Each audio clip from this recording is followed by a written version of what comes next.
डोली तोहरो सजी डोली हमरो सजी। अरे फूल तोहरो चढ़ी फूल हमरो चढ़ी। अरे फर्क इतने बा, अरे की फर्क इतने बा। हेलो दोस्तों, आप सभी को फिर से स्वागत है हमारे दर्द वाला शायरी वीडियो में। तो चलिए आप सभी को हम टाइम वेस्ट ना करते हुए लेकर चलते हैं न्यू दर्द वाला शायरी वीडियो में। तो अगर हमारा शायरी अच्छा लगे तो वीडियो को लाइक और चैनल को सब्सक्राइब, साथ में बेल आइकन दबाना नहीं भूलिएगा, ताकि कोई भी मैं नया शायरी डालूं तो आप सभी के पास नोटिफिकेशन जरूर गिरे।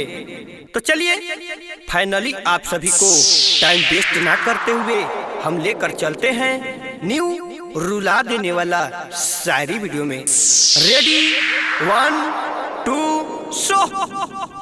अरे हे जान, अरे तू वादा कइले रहलू कि हम तोहे कभो ना भुलाई। अरे हे करे जा, अरे तू वादा कइले रहलू कि हम तोहे कभो ना भुलाई।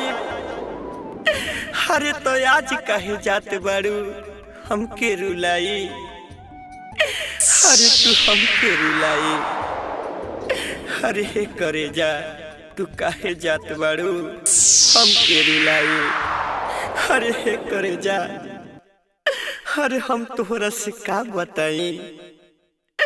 अरे तोहरे याद खाली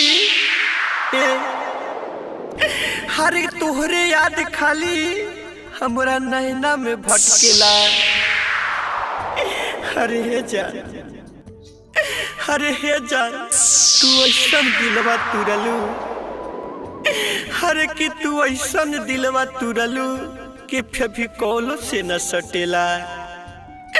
अरे कि फेविकोल से न सटेला।